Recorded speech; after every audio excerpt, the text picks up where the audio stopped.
ویسا بھیس سر سید نے انگلستان کے سفر پر جانے سے پہلے اپنے ایک دوست مسٹر ہلٹن سے مشورہ کیا تو انہوں نے انگلستان سے لکھا کہ یہاں آؤ تو ترکی لباس پہن کر آنا، اگر یہاں ہندوستانی لباس پہن کر آئے تو لوگ تماشا بنا لیں گے۔ کسی اجنبی کا سب سے پہلا امپریشن اس کی ظاہری حلیت سے ہی پڑتا ہے۔ ویسے بھی سر سید کی بڑی خواہش تھی کہ ہم ہندوستانیوں کا بھی ایک قومی لباس ہونا چاہیے۔ آپ نے اس زمانے کے ٹرکش کوٹ اور اچکن کو ملا کر شیروانی ڈیزائن کی اور اس کے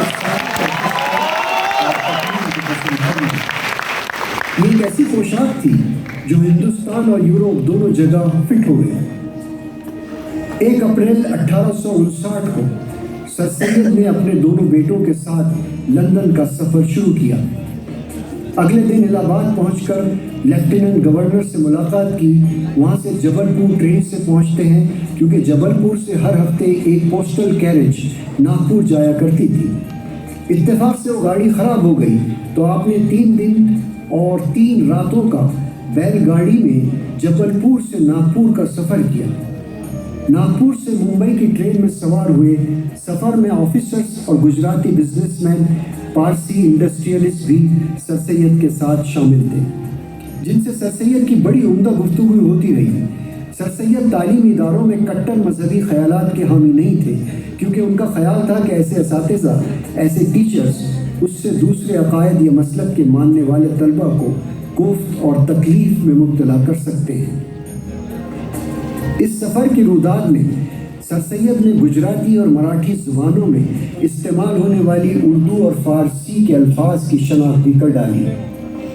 8 اپریل کو پانی کے جہاز سے اپنے دونوں بیٹوں کے علاوہ نوکر چھجو اور بھتیجے محمد علی کے ساتھ لندن کا سفر کیا۔ اسی جہاز میں سائنسداں ہومی بھابھا سے بھی سر سید کی ملاقات رہی۔ 2 ستمبر 1859 کو سر سید آل رحمہ لندن پہنچے اور 21 WCI میکلن برگ اسکوائر میں قیام کیا۔ 6 اگست 1869 کو ہندوستان کے سابقہ گورنر جنرل کی سفارش پر سر سید کو انڈیا آفس کی ایک شاندار تقریب میں CSI ستارہ ہند کا ٹائٹل دیا گیا۔ سر سید نے لندن پہنچتے ہی ولیم میل کی کتاب لائف آف محمد کا جواب لکھنے کے لیے لائبریریز کی خاک چھاننی شروع کر دی تھی۔ 6 ماہ تک 18 گھنٹے مسلسل بیٹھنے کی وجہ سے ان کے پیروں پر ورم آ گئے تھے جو تا زندگی باقی رہے۔ لیکن مارچ 1870 میں سر سید نے لائف آف محمد اور اردو میں خطبات احمدیہ کو شائع کر دیا۔ میں نے صرف اس خیال سے سفر کیا کہ جس قوم کی حالت درست ہو اس کا مطالعہ کرنا چاہیے۔ نہر سوئس بنانے والا انجینئر لیسپس جہاز میں میرا ہم سفر تھا۔ اس سے لوگوں کا اصرار تھا کہ نہر کا نام اسی کے نام پر رکھا جائے۔ اس نے کہا اس کنال کا نام میرے نام پر نہیں بلکہ میرے ملک کے نام پر کینال آف فرانس ہونا چاہیے۔ کاش میرے وطن میں بھی ایسے لوگ ہوتے بھائی مہدی، جو قومی خدمت کو ذاتی نام و نموز سے علیحدہ رکھتے۔ میں آپ کو یقین دلاتا ہوں، جب بھی میں نے کوئی عمدہ چیز دیکھی، جب بھی مہذب آدمیوں کو دیکھا، جہاں کہیں عمدہ مکانات دیکھے، جب کبھی کھیل کود عیش و آرام کے جلسے دیکھے، یہاں تک کہ جب کبھی کسی خوبصورت شخص کو دیکھا، مجھ کو ہمیشہ اپنا ملک، اپنی قوم یاد آئی اور نہایت رنج ہوا کہ ہائے ہماری قوم ایسی کیوں نہیں۔ جب آپ کیمبرج اور آکسفورڈ کی عالیشان عمارتوں سے گزرے، جب بیلے ہل کے لیکچر روم آپ نے دیکھے، جب فنر کے میدان میں طلبہ کو کرکٹ کھیلتے ہوئے دیکھا، جب چیرول کے سایہ دار درختوں کے درمیان طلبہ کو چہل قدمی کرتے اور اپنی فکر و نظر کو وسعت فراہم کرتے ہوئے پایا، جب آکسفورڈ یونین کلب میں انہیں سرگرم گفتگو پایا تو ان کا دل بے چین ہو اٹھا۔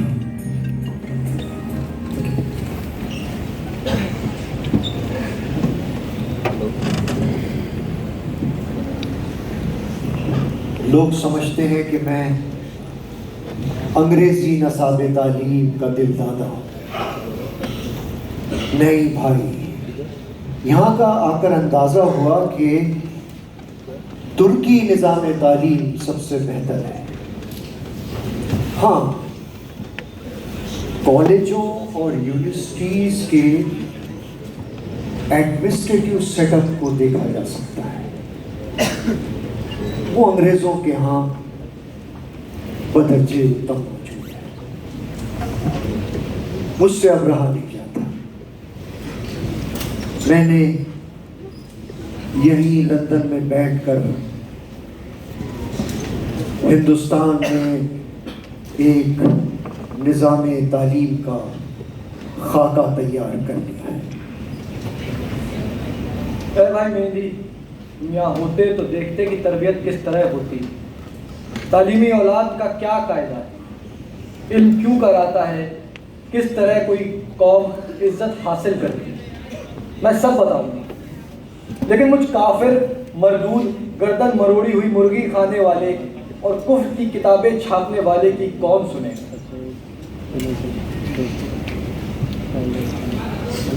پر اس زمانے کے نیوز پیپرز اور میگزینز میں آرٹیکلز کی بوچھار ہو گئی۔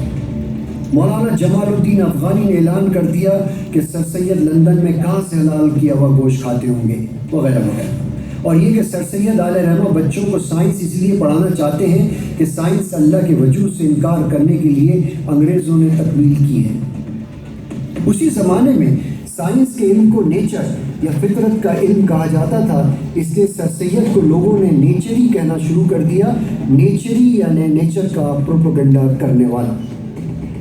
جب ان میگزین سے کام نہیں چلا تو سر سید پر دشمنوں کے ترکش کا آخری تیر چلا اور سر سید پہ کفر کا فتویٰ دے دیا گیا کہ سر سید مسلمان ہی نہیں ہے۔ کچھ دوستوں نے تردید میں کچھ لکھنا چاہا تو سر سید نے یہ کہہ کر روک دیا کہ مجھ کو کہاں تک بچاؤ گے، شاید میرے بعد کوئی زمانہ آئے گا جب لوگ میرے خلوص کی قدر کریں گے۔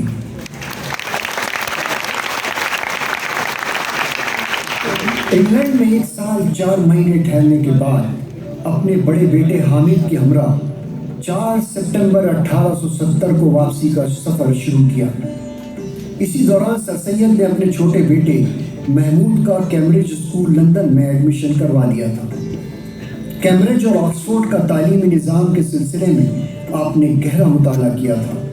کئی اسکیمیں، کئی جاگتی آنکھوں کے خواب لے کر آپ لندن سے بمبئی جانے والے پانی کے جہاز میں سوار ہوئے، لیکن قدرت کو کچھ اور ہی منظور تھا۔ آپ کی اکلوتی چہیتی بیٹی آمنہ، جسے آپ اپنی بہن صفیت النساء بیگم کے پاس دلی چھوڑ آئے تھے، اس بچی کا بیماری کے بعد انتقال ہو گیا تھا۔ اسی زمانے میں کمیونیکیشن کے وہ ذرائع موجود نہ تھے جو آج ہیں۔ ظاہر ہے سر سید علیہ رحمہ جب 2 اکتوبر 1870 کو بمبئی پہنچے اور 5 اکتوبر کو دلی پہنچے تو آپ کی چہیتی بیٹی مٹی اوڑھ کر اپنی قبر میں سو چکی تھی۔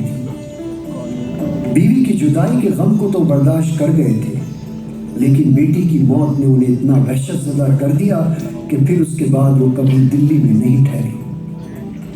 24 دسمبر 1870 کو آپ نے تہذیب الاخلاق نامی ایک ماہانہ رسالہ جاری کیا، جس کے فرنٹ پیج کی پلیٹ آپ لندن سے ہی بنا کر لائے تھے۔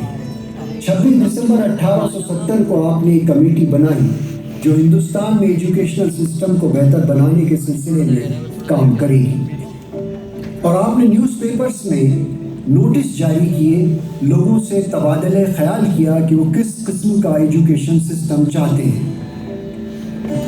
لوگوں نے اپنی رائے لکھی، چندے کی درخواست کی، جس پر لارڈ نارتھ بروک نے 10 اور حیدرآباد کے نواب سالار جنگ نے 40,000 روپے دینے کا وعدہ کیا۔ 25 ستمبر 1872 کو کالج فنڈ کمیٹی نے اشتہار دے کر لوگوں سے مشورہ مانگا کہ وہ کس شہر میں کالج قائم کرنا چاہتے ہیں۔ 5 نومبر 1872 میں شہر علی گڑھ میں مجوزہ کالج کو قائم کرنا طے پایا۔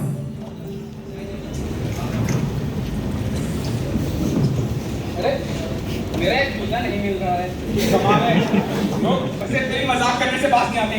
ارے بھائی جب سید احمد خان جیسا تہجہ مسجد میں آئے گا تو یہی ہوگا نا۔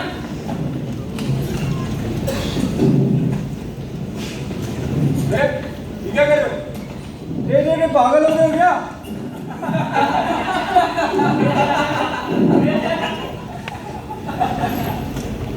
جن صاحب نے مجھے یہ جوتوں کا ہار پہنایا ہے میں ان سے خفا نہیں، کیونکہ انہوں نے میرا کام کر دیا۔ آپ اپنے جوتوں کے لیے ہی صحیح میری بات سنیں گے تو صحیح۔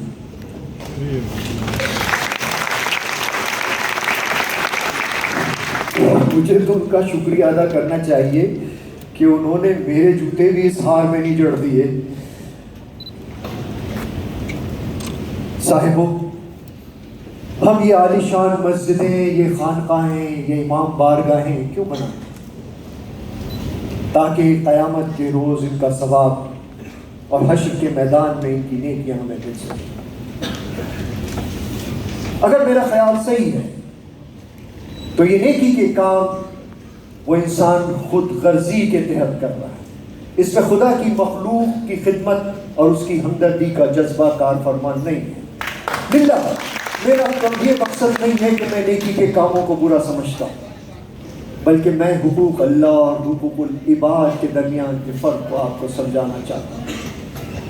قوم جس پستی کی طرف گامزن ہے اسے آپ کی ہمدردی اور جوش کی ضرورت ہے، اور قوم کی سب سے بڑی ہمدردی یہ ہوگی کہ اس کے لیے اعلیٰ تعلیمی ادارے قائم کیے جائیں۔ مولا علی کا قول ہے کہ جس کے پاس تعلیم ہوتی ہے اس کے پاس جو نہیں ہوتا وہ آ جاتا ہے، اور جس کے پاس علم اور تعلیم نہیں ہوتی اس کے پاس جو کچھ ہوتا ہے وہ چلا جاتا ہے۔ صاحبوں، جب آپ مسجد بناتے ہیں یا اپنا گھر تعمیر کرتے ہیں تو اس میں ہر قسم کا مزدور کلی کام کرتا ہے۔ اس میں بت پرست بدعقیدہ مزدور بھی کام کرتا ہے، اور جسے آپ نجس سمجھتے ہیں وہ بھی کام کرتے ہیں۔ لیکن جب وہ آپ کا گھر، وہ آپ کا عبادت خانہ تعمیر ہو جاتا ہے تو اس عبادت خانے میں عبادت کرتے ہوئے اور اس گھر میں رہتے ہوئے آپ کو کبھی احساس نہیں ہوتا کہ اس میں کس نجس آدمی کا ہاتھ لگا۔ مجھے بھی ایک بدعقیدہ، بد نصیب اور نجس کلی مزدور سمجھیے اور یہ گھر بن جانے دیجیے، یہ تعلیم ادارہ قائم ہو جانے دیجیے۔ اس کے بعد آپ بھول جائیے گا کہ اس میں کس نجس آدمی کا ہاتھ لگا ہے۔ کیا آپ مجھ بدبخت بد نصیب کی شامت اعمال سے اپنے بچوں کے مستقبل کو خراب و خستہ حالت میں کرنا چاہتے ہیں؟ یقیناً نہیں۔ تو پھر یہ جوتے اپنے لیجئے اور مجھے چندہ دینا پڑے گا، ورنہ میں آپ کے جوتے نہیں دوں گا، مجھے چندہ دینا پڑے گا، مجھے چندہ دینا پڑے گا۔